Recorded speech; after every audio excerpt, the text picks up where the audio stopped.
Hi everyone, it's Andrea again. I'm a naturalist and educator at Severson Nature Center, and while I'm still sheltering in place, I'd love to give you an activity to help you learn about and connect with nature. Today we're going to be learning about phenology, which is kind of the study of life cycles and biological events in our natural communities.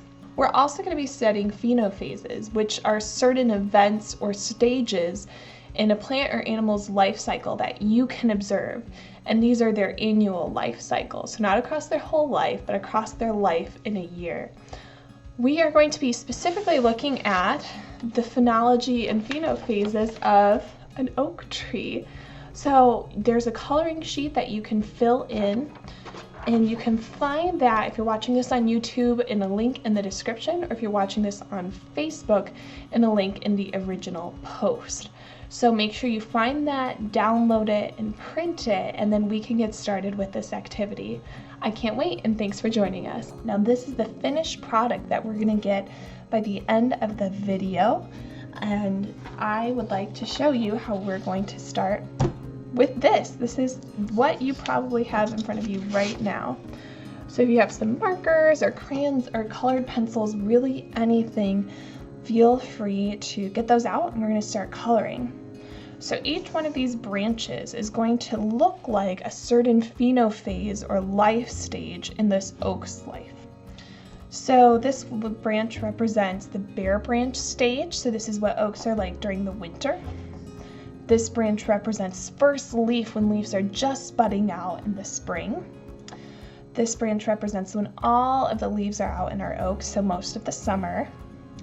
This branch represents when oaks start to flower, and believe it or not, oaks do flower, and I'm going to show you what their flowers look like. In fact, all trees flower in some way, all deciduous ones at least. This branch represents when the oak has ripe fruit, which you might be thinking of apples and oranges, but we're actually talking about acorns here. This branch will represent when the oak tree has half fall color, so when fall is just beginning, maybe in September or October. And this branch represents when half the leaves are fallen. These are all very important phenophases, and there's actually scientists who dedicate their whole life to studying when each of these occur. Now, each of these happen across the course of a year for an oak, so these are phenophases in an oak's yearly life cycle. Let's begin. Thankfully, the bare branch is already done for us. It's already bare. We don't need to put anything on it. Maybe if you really want to, you could pile up some snow on it, because it might be in winter, just like that. But you don't have to. But let's get a wonderful bright green for our first leaf. I'm going to do some little buds. I'm just going to draw like little dots at the very tips of these branches. Now I'm going to try to draw oak leaves, but I'm not going to be super detailed because that would take forever. But I'm just going to do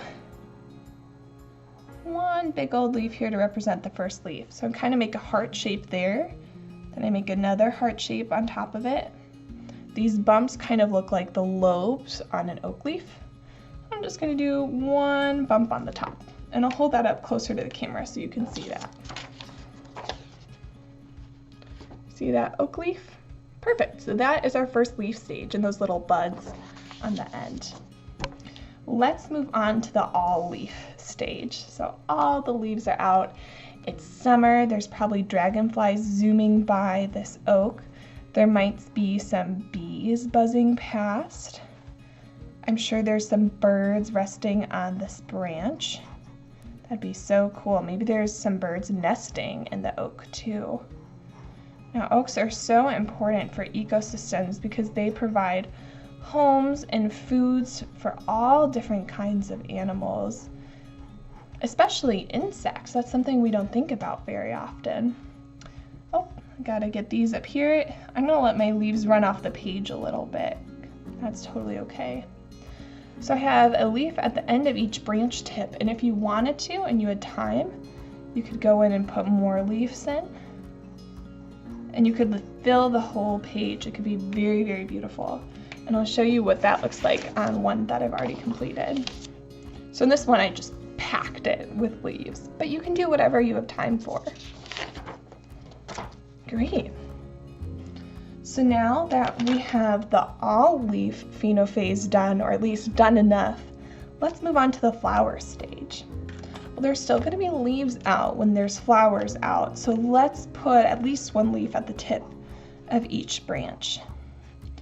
Now I promised you I would show you what oak flowers look like, and I will in a moment. And I bet when you see it, you will think, oh my goodness, I've seen that before, but maybe you just haven't thought about it as a flower. You might have seen it fallen on your lawn or on a sidewalk, but I'll show you a picture of what that looks like. So this is what an oak flower looks like. Isn't it kind of weird? Doesn't look like what you would think a flower would, but it definitely is. And that'll help make these acorns later on, or that fruit, that seed. So to draw the flowers, I'm going to draw 1 or 2 or 3 lines in a cluster. Then I'm just going to do little dots. I'm using yellow because it's kind of a greenish yellow, but you could use green or yellow or greenish yellow. I'm going to do dots on both sides of those lines.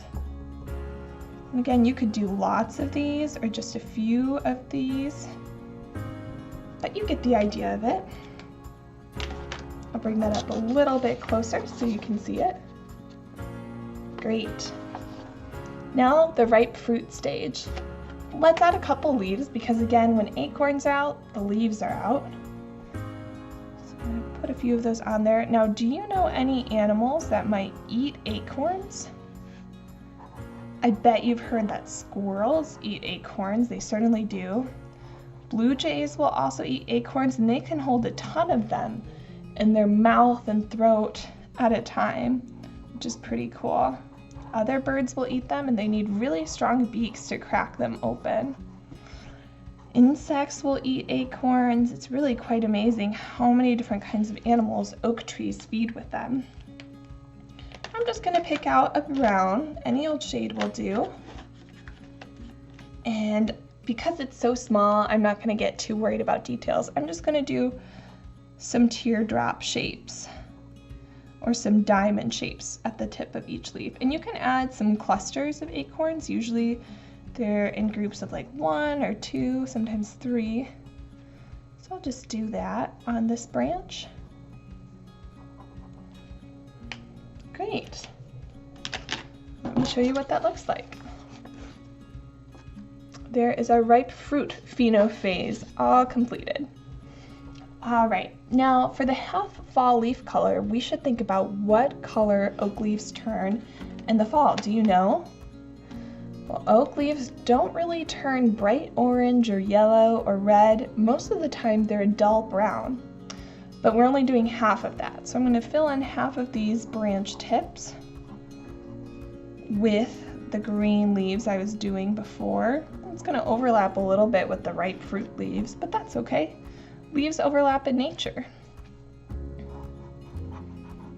And if you don't want to do every other, you could do the top half of this branch all brown, the lower half all green. Totally up to you. I'm going to pick a brown, any old brown will do, and fill in the rest. Now these give us ways to measure what phenophase an oak is in. It's one thing to say, oh, the leaves are turning brown, but it's another to say half of the leaves are brown. Having some kind of thing you can precisely measure is very helpful in science. That's what helps us keep science objective instead of subjective. It could be kind of your opinion to say, oh, a tree is like pretty fall colored or a little fall colored, but it's more factual or objective to say it's half fall colored, because you can't have an opinion on what half is. And there you go. There's a half fall color phenophase. All right, now this is half leaf fall. So I'm going to get that brown back out again, because by now all of the green leaves have turned to brown. And I'm going to put brown leaves on half of those branch tips.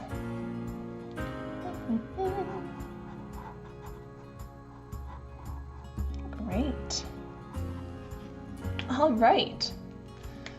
Well, my phenophase tree is good enough for now. And the great news is I filled this out like it's an oak tree, but you could fill it out like it's an apple tree or a maple tree or something in your backyard, and you can research what that tree's flowers and fruits and leaves all look like. I hope you really enjoyed making your phenophase life cycle sheet.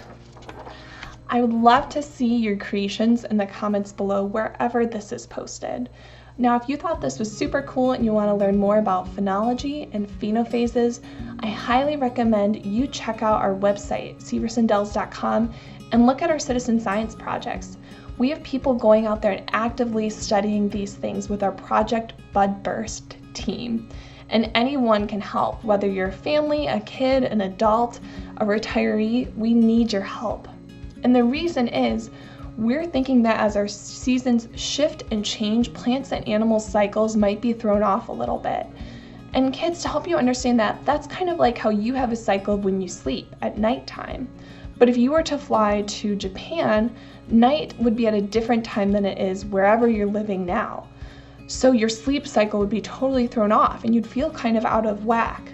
Well, as our seasons shift and change with our changing climate, we're noticing that plants and animals are getting thrown off too. And by having people like you studying when oak leaves are falling, when their acorns are ripening, and things like that, we can better understand this and better protect our species. Now, if you enjoyed this video and want to help support us creating great content like this, please consider making a donation at seversondells.com/donate.